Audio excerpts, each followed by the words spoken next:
Hello, let's talk about books. And in particular, let's talk about the books that I bought on holiday this year. I went to Hobart for a week to see my family, so I was holding out all month, not buying a single book, so that I could buy all the books in Hobart, because Hobart in Tasmania, Australia, if you are not from Australia, has an amazing, intense concentration of independent bookstores, all within walking distance of each other. I mean, the whole town is within walking distance, let's be real. But I hit up all the indie bookshops that were in the city centre, and I bought some books. So I was so excited. In fact, it got to the point where I was a little bit nervous that my luggage was going to be overweight to come home. And it wasn't, but they did put a heavy tag on the checked baggage because it was over 20 kilos. They're all on the floor down here. Remind me to do a thumbnail because we're on the floor because it's a heavy, big pile. I'm going to list the bookshops below because they're worth checking out. Supported indie bookshops in Australia. If you're going to Hobart, do check them out because it's amazing. The first bookshop I went to was Fuller's in Hobart. I met a friend there because there's a cafe, and I can highly recommend the coffee. It was perfectly cromulent. And the first book that I bought was A Psalm for the Wild Built by Becky Chambers. This is tiny. This is so expensive for a paperback, and in fact I've been holding off buying it because this 32 Australian dollar it is, even on the cheap places like Amazon. So when I was on holiday in a bookshop, it was the time for it to come home with me. I could justify that cost, but $32. It's actually less than 150 pages. I don't know. I've tried the Kindle version. I bounced off it, but I did want to give it another go. So anyway, let's read the blurb. There is no blurb. Luckily, I have it pre-prepared on my phone. It's been centuries since the robots of Panga gained self-awareness and laid down their tools. Centuries since they wandered en masse into the wilderness, never to be seen again.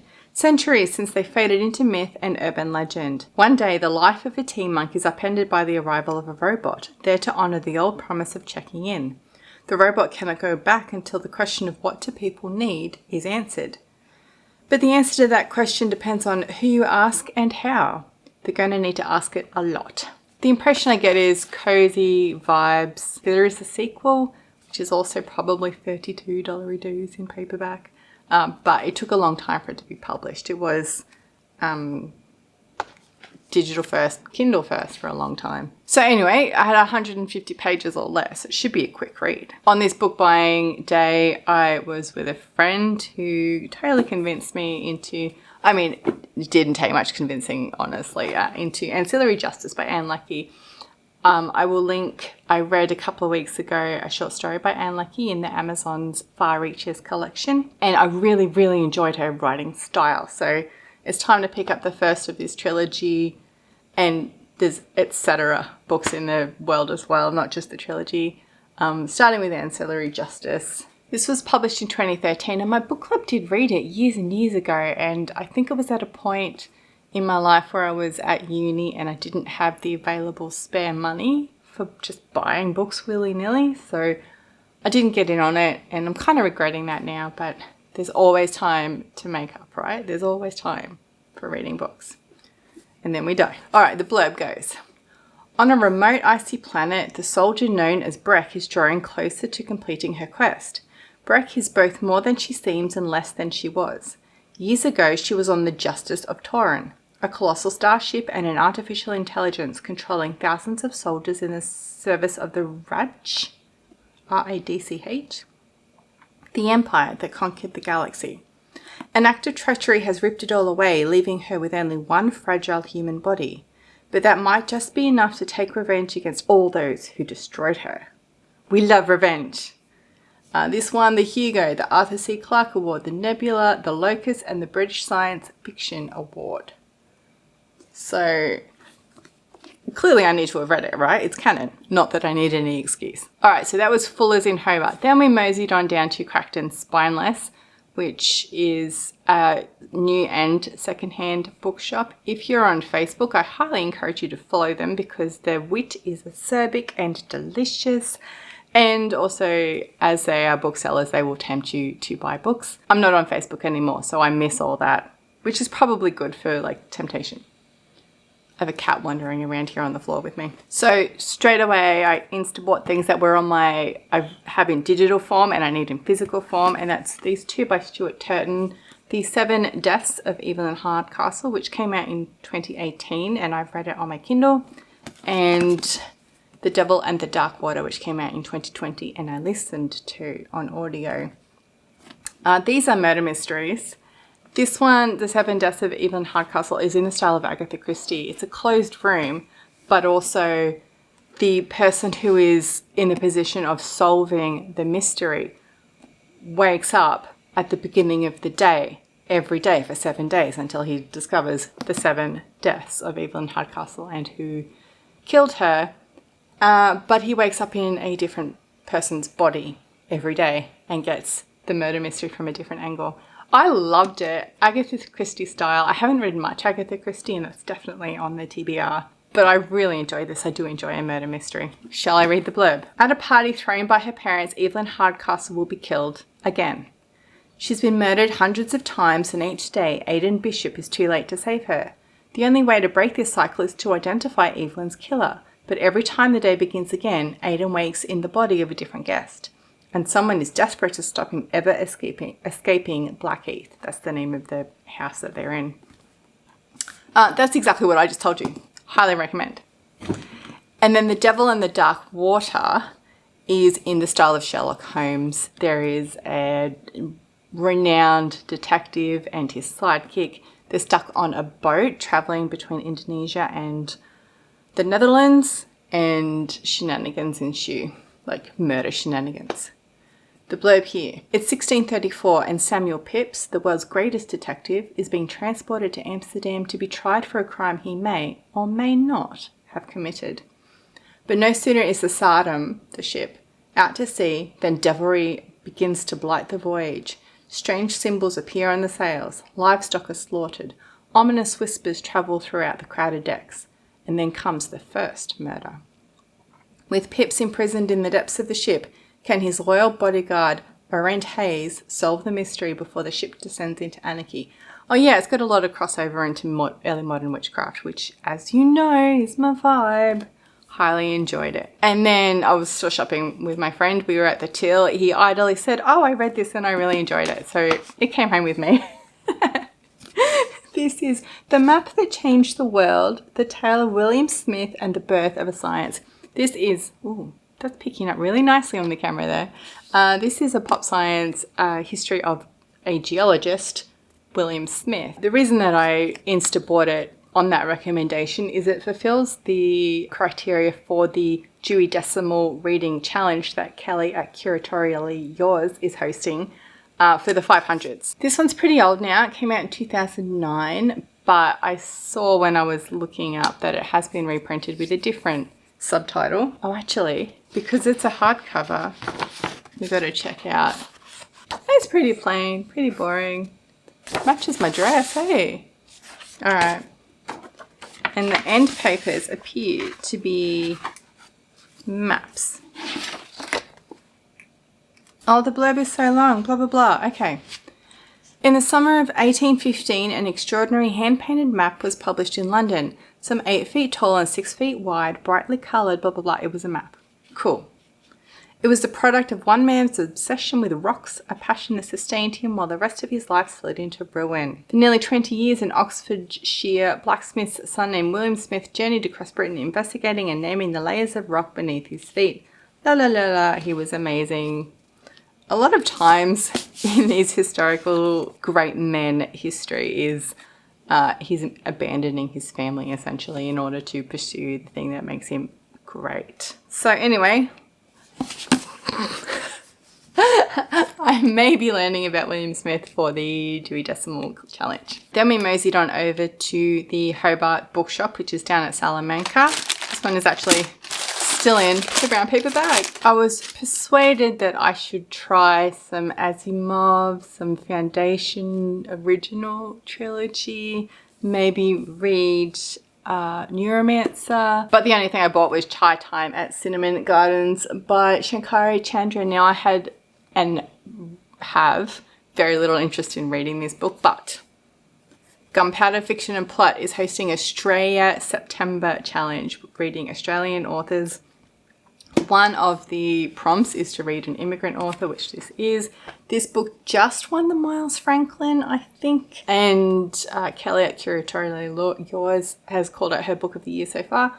So I bought it and I'm going to read it for Australia September. Contemporary fiction is not a thing that I read very much of, as you know, if you hang out on this channel. So we will see how we go. The blurb is, Cinnamon Gardens Nursing Home is nestled in the quiet suburb of West Grove, Sydney, populated with residents with colourful histories, each with their own secrets, triumphs and failings. This is a yellow text on green background and it's actually difficult to read. This is their safe place, an oasis of familiar delights, a beautiful garden, a busy kitchen and a bountiful recreation schedule. But this ordinary neighbourhood is not without its prejudices, blah, blah, blah, racism, ageism, refugees. Let's find out about racism in Australia. So I will be reading that for Australia September, but it's not high on the excitement vibes. And that was the extent of my moseying with my friend. That was probably enough books. But then a couple of days later, I went to Area 52, which caters to gaming nerds like myself, but also they're an independent bookstore and I accidentally more books. It wasn't an accident at all. The first thing that was immediately an insta buy is this one, which has been on my wish list for some time. Portable Magic, A History of Books and Their Readers by Emma Smith. This came out in 2022. It's in paperback already. Penguin Classics paperback. Also, no blurb. What the? Do they just expect that I'm going to insta buy it without reading the blurb? Because that is exactly what happened, but how can I tell you about it? Most of what we say about books is really about the words inside them, the rosy nostalgic glow for childhood reading, the lifetime companionship of a much-loved novel.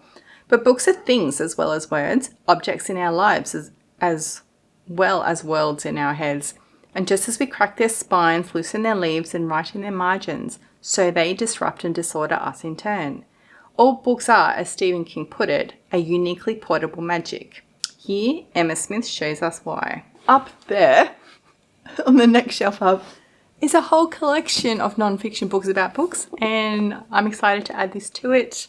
And also read it, obviously. But yeah, that one was an insta buy. And then I saw, which I had been looking for in every bookshop and also poking about online a bit, China Mountain Zhang by Maureen McHugh. This is my September science fiction fantasy book club pick, and they just happened to have it in Area 52 along with a whole host of this SF Masterworks volumes. So that was really a lucky find, and when I saw it, I grabbed it because I'd rather have a real one than a Kindle one. This originally came out in 1992. Oh, and there is a blurb. I was introduced by Jo Walton. That means a thing if you're into science fiction and fantasy. After the Great Depression and the American Liberation War, the US has been left a satellite state of China. In this strict world of communist orthodoxy, young New York construction engineer Zhang Zhongshan must find his way in a world that disapproves of both his cultural heritage and sexual identity. Not everyone can change the world, but sometimes the ultimate challenge is to find a way to live in it. Because this book is 30 years old, it's going to be interesting to see how it's aged. It's definitely something I'm going to be reading imminently. It's September now, and I need to read it for the September book pick. So that was my holiday haul. I was very nervous about how it would all fit in my case, weight-wise. And then on the way home, my flights were extensively delayed and I was stuck in Sydney for many hours. The Sydney Qantas terminal has a pretty good bookshop. So I ended up with another science book that has been on my radar for some time. This came out in 2022 and it's called The Matter of Everything, 12 Experiments That Changed Our World by Suzie, Sheehy, who is an academic in Australia. I don't know if she is Australian or just works here at the University of Melbourne. Turns out this is a pop science of the history of physics, which I didn't know. I just, experiments and science, and it fits that 500 category where I was looking for a book But my daughter wants to be a physicist, so if I read this and give her the TLDR, maybe we'll have something to talk about in common. Me with the history and she with the physics. The blurb says, how did a piece of gold foil completely change our understanding of atoms? What part did a hot air balloon play in the discovery of cosmic rays? How do we know all that we know about the world today? It's not simply because we've done the maths. It's because we've done the experiments. Accelerator physicist Suzie Sheehy introduces us to the creative and curious people who, through a combination of genius, tenacity and luck, staged the groundbreaking experiments of the 20th century. So, honestly, between this and the geology book, I'm probably going to read this. But now I have options in the 500s.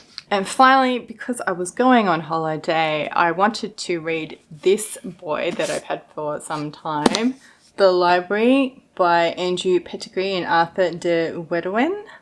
God, I should learn how to pronounce that. But I wasn't taking this hardback on holiday, so I bought the Kindle version. Look at this hand paper. It's very traditional. The little tie-dye vibes.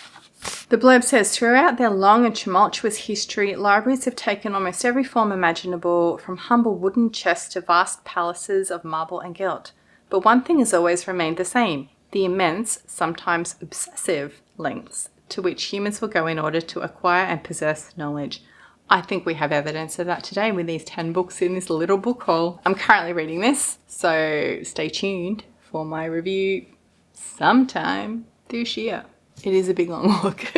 And that is my August haul. All of them were bought on or for holidays. My robot's complaining that it needs some attention. My robot vacuum. I'm super excited to get into some of these books and also excited to be pushed to read some books out of my comfort zone. Now it's emptying the dustbin. We're just going to wait patiently. In fact, I could probably edit out those sounds and you wouldn't be able to hear them, but I can hear them. Anyway, I've no idea how to end these haul videos. I'm excited for books. You're excited for books. Let's read books. Jesus Christ. Oh. Look at his core strength. That's Pilates. Oh God, okay. They're all on the floor now. Bye.